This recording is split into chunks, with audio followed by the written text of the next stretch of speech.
लोगों को जैसे ही लॉ ऑफ अट्रैक्शन के बारे में पता चलता है, उन्हें लगता है कि ये एक मैजिक है। वो सोचते हैं कि एक ही महीने के अंदर हम सब कुछ मैनिफेस्ट कर लेंगे। वो अपने डिजायर को पाने के लिए हर तरह का टेक्निक से अप्लाई करते हैं, लेकिन कुछ रिजल्ट मिलता नहीं है। फिर वो लोग सोचते हैं कि ये काम नहीं करता है। देखिए, ये काम करती है, लेकिन वैसा नहीं जैसे आप सोच रहे हैं कि हमें तो पता चला तो हम ही सबसे पहले सब कुछ मैनिफेस्ट कर लेंगे और जितना जल्दी हो सके सब कुछ मैनिफेस्ट कर लेंगे। देखिए, लॉ ऑफ अट्रैक्शन को फॉलो करना एक जिम में जाकर बॉडी बनाना जैसे होता है। जैसे आप किसी जिम में जाते हैं और पहले दिन अगर 50 किलो की उठाने की कोशिश करोगे तो दूसरे दिन आप उठ ही नहीं पाओगे और जाने का मन ही नहीं होगा और आपको लगेगा यार ये तो बड़ा मुश्किल है।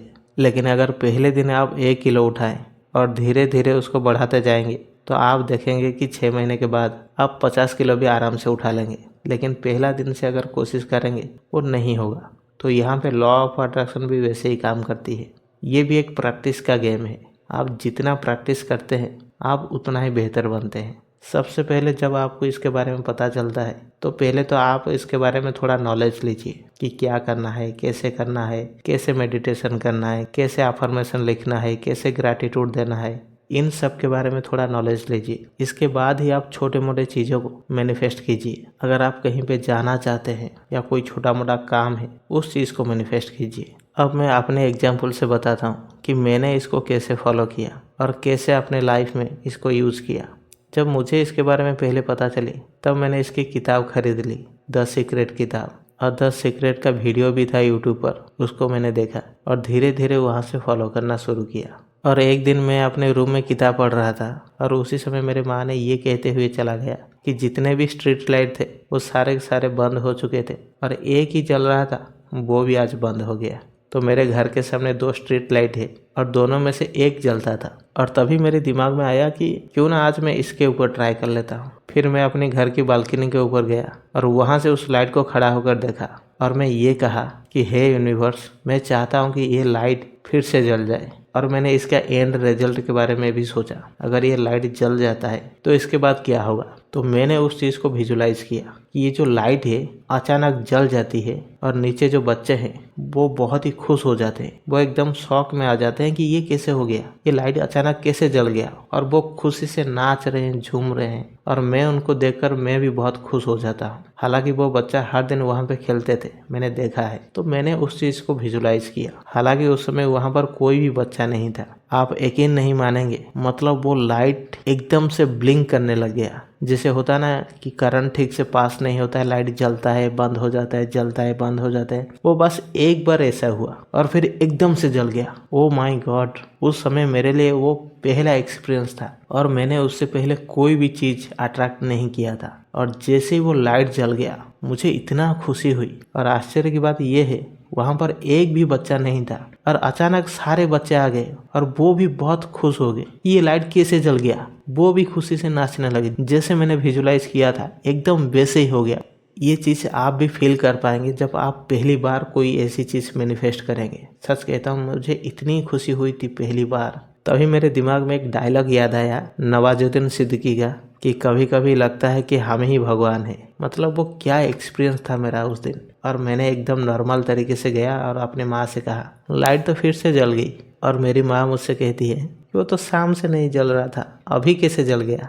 ये मेरा लाइफ का पहला मैनिफेस्टेशन था जो मुझे पता था कि मैंने इस चीज़ को किया है। और भी एक प्रॉब्लम था, जब भी मैं गाड़ी लेकर मार्केट जाता था तो जो मार्केट का रोड था वो एकदम मेन रोड था और वहाँ पर मुझे गाड़ी क्रॉस करने में बहुत बड़ी दिक्कत होती थी। वहाँ पर करीब करीब 2 मिनट 5 मिनट ऐसा वेट करना पड़ता था। जब भी मैं जाऊँ ट्रैफिक। एक दिन मार्केट जाने वाला था, उसी समय मैंने खुद से कहा कि मैं जब भी मार्केट जाता हूँ रोड एकदम खाली रहती है और मैं आराम से क्रॉस कर लेता हूँ। और इस चीज़ को मैंने विजुलाइज किया कि मैं गाड़ी लेके जा रहा हूँ, मैं अपने लेफ्ट में देख रहा हूँ गाड़ी बहुत ही दूर है, अपने राइट में देख रहा हूँ गाड़ी वहाँ पर भी दूर है। और मैंने ये विजुलाइज किया और गाड़ी एकदम सीधे है। मैंने ब्रेक ही नहीं लगाया और रोड क्रॉस कर लिया। और जैसे मैंने घर से निकला और उस रोड के पास पहुँचा और मैंने देखा कि वही सिचुएशन था, कोई भी गाड़ी नहीं था और मैं एकदम से क्रॉस कर लिया। और ये चीज़ें उस दिन के बाद मैं हर दिन करता हूँ।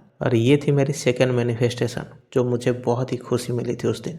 और इसके बाद आता है थोड़ा और बड़ा, मैंने कभी सोचा ही नहीं था कि ये इतनी जल्दी मैनिफेस्ट हो जाएगी। मुझे एक घर चाहिए था और मुझे पर्टिकुलर ऐसे एरिया में चाहिए था जहाँ से शहर का डिस्टेंस जितना होगा उस जगह से मेरा घर का डिस्टेंस भी उतना ही होगा, और मैं वैसा ही जगह चुना कि इसी जगह पर, इसी एरिया पर मुझे एक घर चाहिए। तो मैंने उस जगह पर करीब करीब 10 बार आ चुका था, लेकिन नहीं मिल रहा था। और जो घर मिल रहा था वो घर करीब करीब 5,000, 6,000, 3,000 इस टाइप का था। हालांकि उस जगह का कीमत इतना नहीं है क्योंकि वो इतना डेवलप एरिया नहीं था। तो मैं सोच रहा था करीब करीब 2,000 से 2,500 के अंदर मिल जाए। हालांकि नहीं मिल रहा था क्योंकि मैं मार्केट के ऊपर में ढूंढ रहा था ताकि मैं मार्केट के अंदर रह सकूं। लेकिन बहुत कोशिश करने के बाद नहीं मिल रहा था, और मैंने जो विजुअलाइजेशन करके रखा था वो मार्केट पे होना बड़ा मुश्किल था। मैंने पहले से विजुअलाइजेशन ये कर लिया था कि मैं जिस घर में रह रहा हूँ वो आसपास एरिया बहुत ही शांत है, और मेरे रूम के पास एक बहुत बड़ा पेड़ है, और वहाँ के जो लोग हैं वो बहुत ही एजुकेटेड लोग हैं, और उनको कोई फर्क नहीं पड़ता है कि मैं क्या कर रहा हूँ क्या नहीं। और जो हाउस ओनर है उनको भी इस बात से कोई फर्क नहीं पड़ता है। बहुत ढूंढने के बाद नहीं मिल रहा था। फिर मैंने सोचा कि चलो गांव के अंदर ढूंढते हैं, शायद वहां पे मिल जाएगा।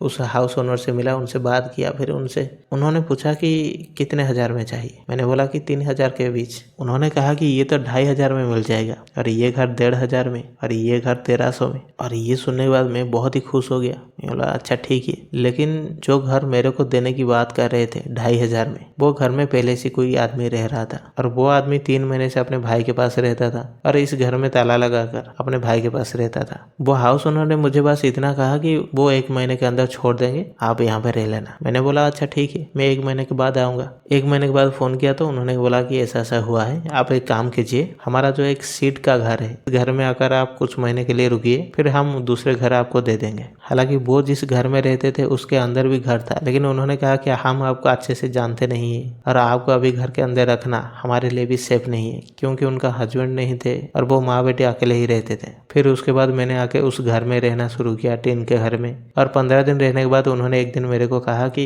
ये घर एक फैमिली वाला ने देख के गया है और वो यहाँ पे रहना चाहते हैं, आप तो सिंगल हो, तो आप एक काम कीजिए, हम जिस घर में रहते हैं उस साइड में एक कमरा है, आप वहाँ पे रह लीजिए। ये बात मेरे लिए भी आसान नहीं था, क्योंकि मैं हमेशा ये सोच के आया था कि मैं ऐसी जगह पे रहूंगा जहाँ पे किसी को दिक्कत नहीं होनी चाहिए, और मैं अपने फ्रीडम के साथ काम करना चाहता था। घर के अंदर हो जाएगा तो नहीं हो सकता, अगर ऐसा होता तो मैं अपने घर क्यों छोड़ के आता। उन्होंने कहा कि हमारे साथ यहाँ पे रहो, क्या दिक्कत क्या है, और मैं उनको कैसे समझाऊं। उस समय मैंने उनको कुछ भी नहीं कहा। हालांकि मैं ज़्यादातर डिसीजन बहुत ही जल्दी ले लेता हूँ, और मैं हमेशा खुद का ही नुकसान करता हूँ, क्योंकि मुझे ना कहना नहीं आता है और मैं हर चीज़ में हाँ बोल देता हूँ। पहली बार मैंने ये कहा कि आप मुझे थोड़ा टाइम दीजिए, मैं सोच के बताऊँगा। मैं एकदम मायूस हो गया था और आया अपने रूम में बैठा। फिर सोचा कि यार इतना सब कुछ करने के बाद भी अगर जो मैं चाहता हूँ वो नहीं मिलेगा तो फिर क्या फ़ायदा। इसमें एक अच्छी बात ये थी कि उस घर का एक खिड़की खुला था। मैंने बस एक बार देखा था, अच्छे से नहीं देखा था। मैं दोबारा आया, उस खिड़की को खोला और उस घर को देखा, और मैंने ये विजुअलाइजेशन किया कि उस घर को मैं साफ कर रहा हूँ, अपने कपड़े रख रहा हूँ, मैं यहाँ पे सो रहा हूँ, यहाँ पे खाना खा रहा हूँ, मैं बैठकर किताब पढ़ रहा हूँ, अपने काम कर रहा हूँ। मैंने ये सारी चीज़ें विजुअलाइजेशन करना स्टार्ट किया। मैं अपने दोपहर का खाना खाकर सोने चला गया। सोने से पहले उसको और अच्छी तरीके से विजुअलाइजेशन किया, और इसका एंड रिजल्ट क्या था कि मुझे घर मिल चुका है। उसके बाद मुझे कैसे रिएक्ट करना है, मैंने एकदम वो खुशी महसूस की कि यस, मैंने जो चाहा था वो मुझे मिल गया है। मैंने उसको सेलिब्रेट भी किया, और सोते समय मैंने बस इतना कहा कि हे भगवान, मैं उनसे कोई बहस नहीं करना चाहता हूँ कि आपने मुझे 1 महीने से कहा था कि ये घर मुझे देंगे, और मैं उसी के भरोसे पे 15 दिन से रुका हूँ। बस मैं यही सोच रहा हूँ कि कब उस घर में मैं शिफ्ट हो जाऊंगा, लेकिन आप इस तरीके से बात कर रहे हैं अभी। तो मैंने भगवान से ये सब कुछ कह दिया कि मैं उनके साथ कोई बहस नहीं करना चाहता हूँ, आप कैसे भी करके उनको कन्विंस कर दीजिए, मैं ये सब नहीं जानता हूँ, मुझे बस वही घर चाहिए। अरे ये सब बोलकर मैं सो गया, और जब मैं 5 बजे उठा तो वही चीज मेरे दिमाग में घूम रही थी, और मैं वॉशरूम गया और वहां पे थोड़ा फ्रेश होकर आया। जब आया तो उन्होंने मुझे एक बात कही कि आप आज उस घर को जाएंगे या 1 तारीख से, क्योंकि उस दिन का डेट था 27 तारीख। या तो मैं आज शिफ्ट हो जाता या तो मैं 1 तारीख को। लेकिन मैं भी कंफ्यूज हूँ कि किस घर की बात कर रहे हैं, और मुझे डर भी लग रहा है, और मैं उनसे पूछ भी नहीं पा रहा हूँ। और मैं भगवान से ये बोल रहा हूँ कि हे भगवान, आप क्लियर कीजिए किस घर की बात कर रहे हैं ये। तभी उन्होंने कहा कि मैंने अपने भाई से बात की आपके रहने की, लेकिन मेरे भाई ने साफ साफ मना कर दिया कि इस घर के अंदर कोई भी बाहर का आदमी नहीं रहेगा। और मजे की बात यह है कि जो बंदा 3 महीने से नहीं आ रहा था और वो आदमी उसी दिन फोन किया और बोला कि मैं अभी जा रहा हूँ, और वो 1 घंटे के अंदर वहां पे आ गया। और मैंने अपने सारा चीजें तुरंत ही शिफ्ट कर लिया उस घर को। और यकीन मानिए जो मैंने विजुअलाइजेशन किया था उसी 1 घंटे के बाद मैं वो सब कुछ कर रहा था। घर को अच्छी तरीके से साफ कर रहा हूँ, कहाँ पे कपड़ा सुखाना है, कहाँ पे किताब रखनी है, वो सारा ताम झाम मैं कर रहा हूँ। और मैं इतना खुश था उस दिन कि यार ये काम करती है और बहुत बड़े लेवल पे भी काम करती है। आप भी वो सब कुछ पा सकते हैं जो आप चाहते हैं, लेकिन शुरुआती हमेशा छोटी छोटी चीजों से कीजिए। और जितना आप इस चीज को प्रैक्टिस करेंगे धीरे धीरे आप इसमें और भी बेहतर होते जाएंगे। और जो चीज आपको लग रहा है कि ये चीजें मैनिफेस्ट होने में बहुत टाइम लग सकता है, वो सारा चीज आप बहुत ही जल्दी मैनिफेस्ट कर लेंगे। लेकिन शुरुआती हमेशा छोटी चीजें से कीजिए। आशा करता हूँ कि ये वीडियो आपको अच्छी लगी होगी, और यहाँ तक देखने के लिए आपका बहुत बहुत धन्यवाद।